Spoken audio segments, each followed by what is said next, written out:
اللہ تعالیٰ یہ جو رات ابھی آ رہی ہے شب برات، اس میں ہمیں خوب خوب عبادت کرنے کی توفیق نصیب فرمائے۔ آپ یاد رکھیں، جیسے مثال کے طور پر نا، اگر کوئی بندہ جیل کے اندر ہو اور جیل کے اندر والے کا فیصلہ ہونا ہو کورٹ کے اندر، اب وہ بتائیں جیل والا بندہ جو ہے نا، مثال دے کر بلا تشبیہ بلا تمثیل ایک سمجھانے کے لیے، اگر کوئی بندہ جیل کے اندر ہو اور کورٹ کے اندر اس کی سماعت ہو، بتاؤ وہ جیل والا کتنا ڈرے گا کہ پتہ نہیں آج مجھے پھانسی ہوتی ہے، چھوٹ جاتا ہوں، کیا آتا ہوں۔ تو اس کی کب کپاہٹ، راحت ایسا پرتکلف ہوگا کہ وہ اب کیا فیصلہ ہمیں کیا ہوگا، پریشان ہوگا۔ اسی لیے شب برات چھٹکارے کی رات کہلاتی ہے۔ شب برات میں نئے اعمال، پرانا رجسٹر بند اور نیا رجسٹر لکھا جاتا ہے کہ یہ بندہ کب تک زندہ رہے گا، کب تک کیا کیا کام کرے گا، حج کرے گا، عمرہ کرے گا، کیا کیا کام کرے گا، اور اس کی زندگی کب تک لکھی ہے، اس کے اولاد کی زندگی کب تک ہوگی، اس کے ماں باپ کی، بہن بھائیوں کی آگے کتنا جیے گے، کب مریں گے۔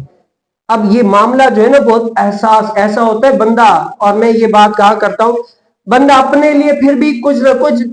کر لیتا ہے کہ یار میرے اوپر اگر کچھ تکلیف آئے یا کچھ ہو جائے تو مسئلہ نہیں ہے، لیکن یار میری اولاد اور میرے اہل و عیال کو کچھ تکلیف نہ ہو، تو وہ کیا ہے، وہ منتیں زاریاں کرتا ہے کہ کوئی بھی تکلیف میرے تک آ جائے صحیح ہے، لیکن میرے آل اور اولاد تک نہ آ جائے۔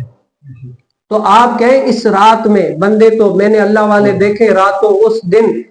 پورا دن مسجد میں آ کر ایسی آہو زاری کرتے، پورا رات اللہ کی بارگاہ میں گریہ زاری کر کے رو رو کر اللہ کو اتنا عبادت کے ریاضت کرتے کہ اے مالک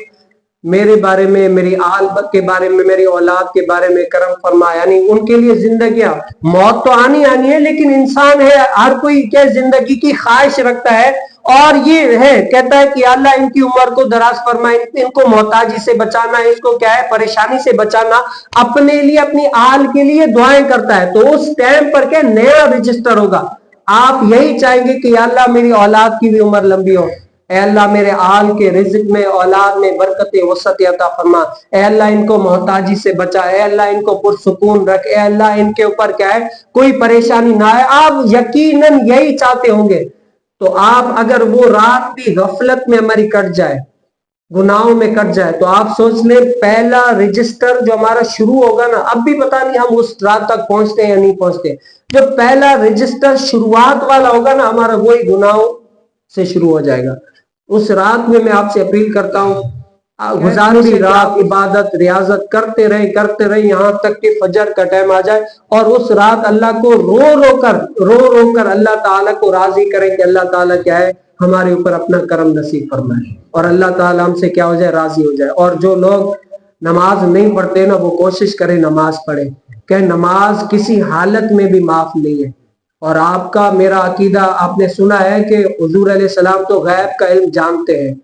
اللہ تعالیٰ بھی جانتا ہے، لیکن حضور علیہ السلام غیب کا علم جانتے ہیں۔ تو آپ یہ نہیں چاہتے کہ یار ہمارے نام اعمال جب بند ہو، آخر میں ہماری نمازیں قضا ہوئی ہو، ہم نماز بے نمازی، یہ سب باتیں، اور آپ نے حدیث میں ہی سنا ہے کہ جمعہ اور جمعرات کو ہمارے نام اعمال حضور علیہ السلام کی بارگاہ میں پیش ہوتے ہیں کہ یا رسول اللہ فلاں آپ کے ساتھ امتی نے یہ اعمال کیا ہے۔ تو آپ کیا چاہتے ہیں کہ حضور علیہ السلام کی بارگاہ میں آپ کے نام اعمال بے نمازی والے پیش ہوں؟ تو یہ سب میرے لیے بھی ہے اور آپ کے لیے بھی ہے، کوشش کریں نماز پڑھیں، کیسے بھی کر کے نماز معاف نہیں ہے، تو آپ کیا کریں نماز کی پابندی کریں، کسی اور کے لیے نہیں تو کم سے کم اپنے لیے نماز پڑھیں، اپنے آل کے لیے، اولاد کے لیے۔ اور میں نے یہ برسوں پہلے آپ کو کہا تھا، جو عادت آپ کے اندر ہوگی نا، وہی عادت آپ کے بچوں کے اندر خود بخود کنورٹ ہوتی جائے گی۔ اور اگر آپ چاہیں گے کہ نہیں ہم بے نمازی رہے، ہم نماز نہ پڑھے، بھلے آپ جتنے بھی اچھے تربیت کے سائے تلے اپنی اولاد کو رکھے نا، پھر بھی یہ آپ کی یہ نیچری ہے، یہ آپ کی عادت اپنے بچے میں کنورٹ ہو ہی جائے گی۔ تو کم سے کم اپنے لیے نہیں تو اپنی اولاد کے لیے سوچ لیں۔ اللہ تعالیٰ سے دعا ہے جو کچھ کہا سنا اپنی پاک بارگاہ میں قبول